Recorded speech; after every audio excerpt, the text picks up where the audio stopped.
ধন্যবাদ। আপনারা বাংলাদেশ জাতীয়তাবাদী দলের দেশনেত্রী বেগম খালেদা জিয়া, বাংলাদেশ জাতীয়তাবাদী দলের চেয়ারপারসন এবং বাংলাদেশের সাবেক 3বারের প্রধানমন্ত্রী গত 8 তারিখ থেকে দি লন্ডন ক্লিনিকে ওনার চিকিৎসার জন্য ভর্তি হয়েছেন এবং উনি এখানে প্রফেসর ডক্টর প্যাট্রিক কেনেডির অধীন চিকিৎসাধীন থাকা অবস্থায় ওনাকে এখানকার নেফ্রোলজির কনসালটেন্ট, হেপাটোলজি, গ্যাস্ট্রেন্টোলজি এবং লিভার ট্রান্সপ্ল্যান্ট ইন্টেন্সিভিস্ট সহ বিভিন্ন বিষয়ের চিকিৎসকরা ওনাকে প্রতিদিনই ওনার স্বাস্থ্য পরীক্ষা করছেন এবং সেই অনুযায়ী পরীক্ষার রিপোর্টের উপর ভিত্তি করে কিছু কিছু বায়োকেমিক্যাল টেস্টও করানো হয়। তার উপর ভিত্তি করে পরবর্তীতে ওনারা কিছু চিকিৎসার মধ্যেও বাংলাদেশের চিকিৎসা যা চলতেছিল তার সাথে সাথে পরিবর্তনও কিছু এনেছেন এবং ফিজিওথেরাপিস্টরাও অত্যন্ত দক্ষতার সঙ্গে তাদের কাজ করছেন, যার জন্য আর সবচেয়ে বড় কথা মনে রাখতে হবে, এতদিন উনি বাংলাদেশে যখন ছিলেন বাংলাদেশের 18 কোটি মানুষ ওনার সাথে ছিল, যেমন তেমনি ওনার সবচেয়ে নিকট আত্মীয় বলতে যা বোঝায়, অর্থাৎ ওনার যে বড় ছেলে অর্থাৎ ভারপ্রাপ্ত চেয়ারম্যান জনাব তারেক রহমান সাহেব ছিলেন না, ওনার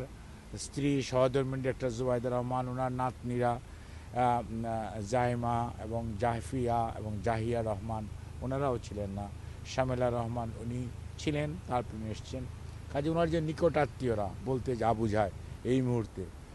ওনাদেরকে পাওয়ার কারণে মানসিকভাবে উনি স্বাভাবিকভাবেই এই মানুষের নিকটজন যখন অসুস্থ অবস্থায় কাছে যায় সুস্থ কিছুটা মানসিকভাবে প্রফুল্ল থাকেন, সেটা উনি আছেন এবং ওনার শারীরিক যে সমস্ত অসুবিধার জন্য বিশেষ করে chronic liver disease, chronic kidney disease বা এবং হার্টের অ্যাসেসমেন্টগুলো এখনও কমপ্লিট হয় নাই, এটা শেষ হতে হতে প্রায় আগামী শুক্রবারের মতো সময় লেগে যেতে পারে। কাজে সব কিছু মিলিয়ে তারপরে ওনারা শুক্রবারের মধ্যে চেষ্টা করবেন যাতে একটা ওনার পরবর্তী চিকিৎসা সম্পর্কে একটা প্ল্যান করা যায়। এখন যেটা প্রয়োজন অতি দ্রুত বা অতি তাড়াতাড়ি যে সমস্ত পরিবর্তন আনা প্রয়োজন সেগুলো আনা হচ্ছে, বাট ওনার পরবর্তী চিকিৎসা যা কতটুকু প্রয়োজন বা কতটুকু লাগবে সেই সমস্ত বিষয়গুলো নিয়ে আমাদের চিকিৎসকরাও মেডিকেল বোর্ডের ওনার যে বাংলাদেশের member professor FM Siddiqui, professor Nuruddin, professor doctor Shahabuddin, doctor Jafar Iqbal Al Mamun সহ এবং ডক্টর জুবাইদা রহমান উনি সবসময়ই থাকেন। আমার ভারপ্রাপ্ত চেয়ারম্যান সাহেব তো দিনের মধ্যে প্রায় দীর্ঘ সবসময়ই ওনার পাশে থাকার চেষ্টা করেন।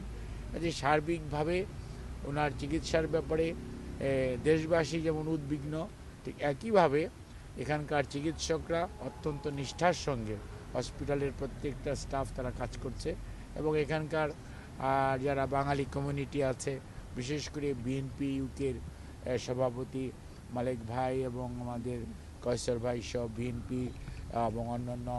অঙ্গ সহযোগী সংগঠন সমূহের নেতৃবৃন্দ টাইম টু টাইম ওনারাও খোঁজ রাখেন। ওনাদেরও যদিও এটা বিদেশ লন্ডন, এখানে বাংলাদেশের মতো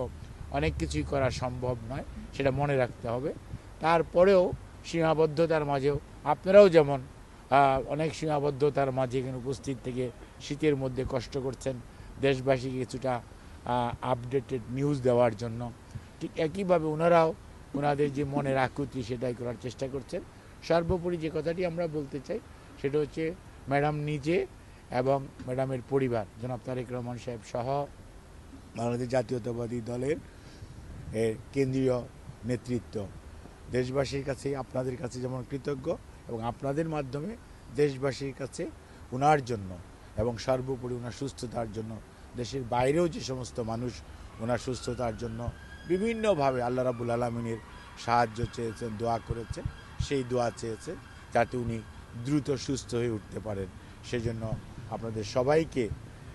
অনুরোধ করেছেন